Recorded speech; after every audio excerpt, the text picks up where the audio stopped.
things. One, when votes did not count. Two, even when they could have counted, the impression that, wait a minute, the system won't allow these kinds of people to emerge anyway, so why bother with them? It affects voting behavior. So what does that tell you about the Nigerian electorate, and how can we make things It's about human nature. It's not about the Nigerian electorate. The human being wants to identify with the winner. And the human being thinks that they are powerless. And these people have picked the people who they want to win anyway. I better stay on the side of right and go with them, even though the better side may do better by us. So that is part of the role of civil society. That's why I say ultimately it's about civil society shaping how society makes progress. It's civil society that will converse, educate people and say to them, this can happen, it doesn't matter. If you look at rules, and how important rules are in getting things done, INEC has not helped us very much. If INEC saw itself as engineering a better political system, it would not just be a bland, okay, we've counted votes, whether it was rigged or not rigged, this is what we saw, this is what we counted. And I take an example given to me by an INEC commissioner. So we went to South Korea to visit and went to the Electoral Commission. And the Electoral Commission told us a story of how Korean politics came to work so well for the Korean people. In those 50s and early 60s, before Park and Co came in, Korean politics was very much like Nigerian politics. The guys who had cash, the guys who, all those kind of usual things we use. And Korea was badly wrong, things were going, not as they should go. People got fed up, people got on the streets, they began to demonstrate. That's civil society in action. And then the Electoral Commission said, how do we get over this business of cash and carry politics? They said, what we must do is ensure that people who run for public office go through long rounds of public debates, face the people at every level, on the streets, on TV, everywhere, and debate the issues. That will begin to sort out those who know how to, who want to, who desire to serve, from the guys who have cash and want to buy political positions. And the guys who had cash began to run away because they couldn't stand toe-to-toe popular ideas. In our country, people who are invited to debates run away. It doesn't matter. So if INEC knows that's just what happened in South Korea, what has INEC done to ensure that that happens in Nigeria? So this is part of the challenge. We cannot pretend, we counted the things right. History is going to judge us by the outcomes, the ultimate outcome. Did the process we presided over allow the Nigerian people to get leadership that will serve them well? Not did the election seem free and fair? For a long time, you were making a case for something like a two-party system, a ruling party and a strong opposition. Is the PDP-APC scenario the dynamics of your dream? It's still a work in progress. I had a television, not a face-off, back and forth with a good friend of mine, Chief Utomi, at one of the centenary debates by the Nigerian law males. I used to advance legal studies. And he said, if people like Professor Utomi had come to PDP, I was secretary, I could have given him any ticket he wanted. So fortunately I was the moderator. So I said, look, you are my friend, you could have given me any ticket I wanted. I wouldn't have people stronger than you in the PDP. Even the chairman was my friend. It was not by accident that I refused to go to the PDP. It was because I was committed to this country building a balanced political system. If I was looking for a position, easiest thing for me to do when I decided finally that I wanted to, that we had done a terrible thing by not forcing the system in 1999, I decided, okay, not I decided, it was actually my group, concerned professionals, said, look, okay, now we must engage. And you, wrong, let's define this space.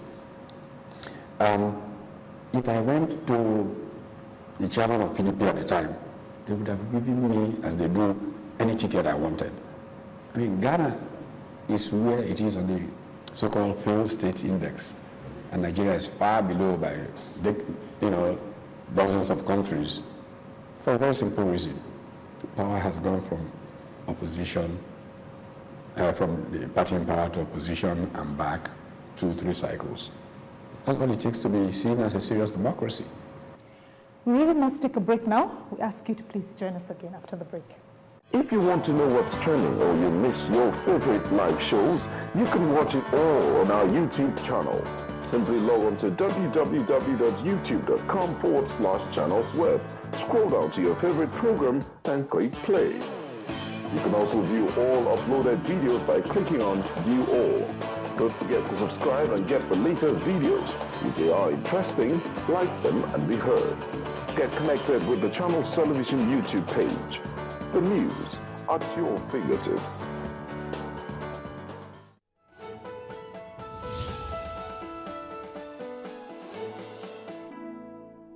I've heard people say that if the progressives are going to make any difference in 2015, the containers must subsume their ego for the common progressive good. Well, the primaries are fast approaching. What feelers are you getting in that direction? Well, again, until we get to the bridge, we can't begin to cross it. I think that the fact that the APC was able to emerge is of its own significant progress. At the end of the 2007 elections, I invested a significant part of my personal energies, whatever goodwill I had, in trying to get the opposition to come together. Still recall that in the statements made in the immediate aftermath of those elections, I was typically the spokesman for the presidential candidates, and General Buhari would be to my left, and Laja Atiku Abubakar would be to my right, and we made our statements to the world, and met global leaders who would come as election observers. I was disappointed when that process didn't crystallize into a new movement of the opposition. And I was in fact going to withdraw completely from partisan politics until the late Chief Anthony Anao called me one Saturday morning and asked that I come to see him somewhere in Ikeja in Lagos. And I went, and he talked about this movement he was trying to bring about to bring the opposition together, and I got excited again. And I worked so hard in that process. As the 2011 elections approached, it seemed that it was about to come together. We agreed that the way to go, which is how I became a candidate, by the way, in 2011. I had said I was not going to run for anything.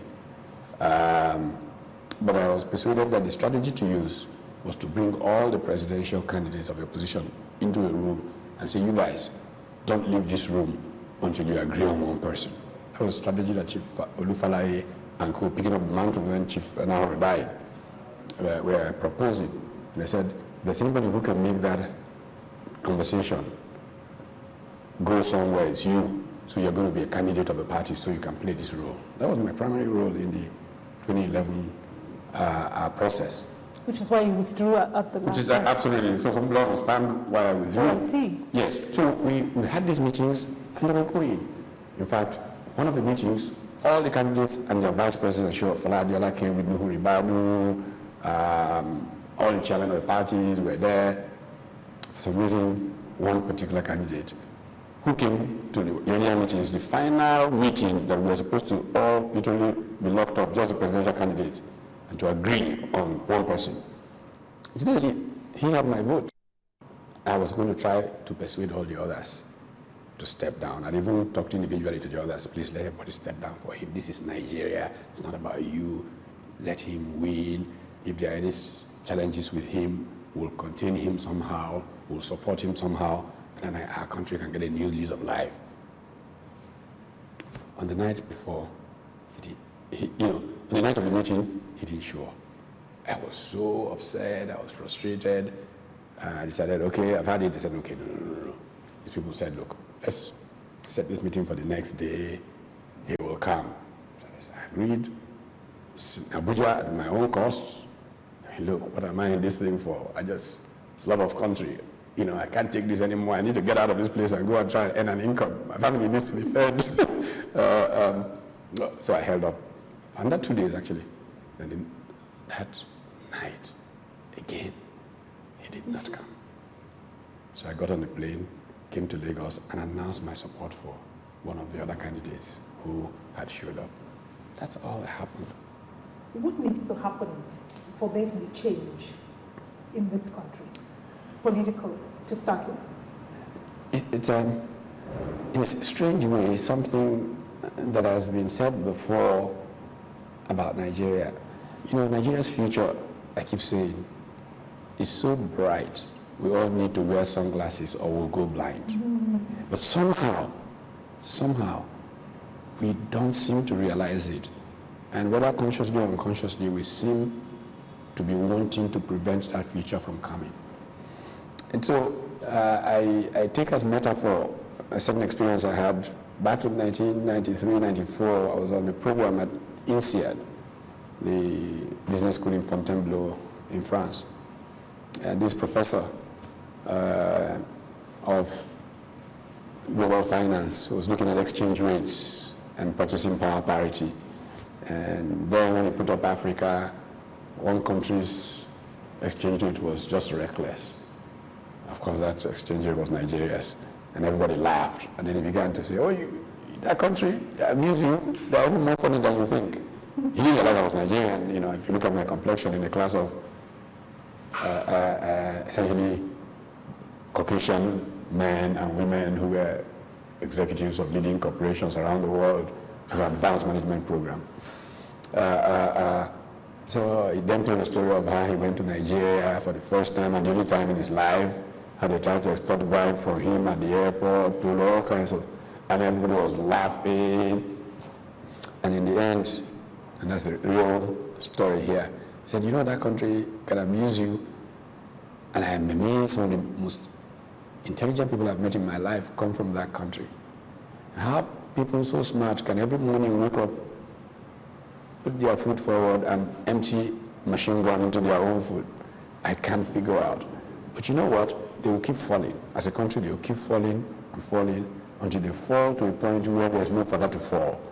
And they will look each other in the face and say, what are we doing to ourselves? Are we at that point now? I don't know. That's the big problem. But when he finished the story, and this gentleman is Ingo Walter, was a very famous professor of global finance from the Stern School of Management in New York. Ingo Walter said, the day that happens, watch out, those guys are going to be hard to beat. My problem is I don't know whether we'll reach that bottom. But we've been falling since then, and it seems we're still ready to fall some. But I hope and pray that we'll look down and we'll see that bottom. Before we leave the issue of politics, let me ask you, have you given up on your presidential ambitions? You know, I particularly do not like the word ambition. So ambition for this position. I have no ambition to anything. I have a desire to see a better society. And whatever it is that I need to do that people think I could be useful doing to make for a better society, whether it's local government chairman, being president, whatever it is, if I think it advances the common good and I feel I'm strong enough, I will do. But I don't like to think of it as an ambition. I'm usually validated from inside, not from outside. A title doesn't impress me. Just like the size of my bank account does not impress me. What impresses me is what deep down inside I feel is right. Professor Pt.2, we thank you for your time. Great pleasure. And we thank you for watching. Please join us again when View from the Top returns next time. But between now and then, let's continue our conversation online at channelstv.com. And please follow me on Twitter at ModeliSY so you know who my next guest is. I thank you again, and I wish you a wonderful day.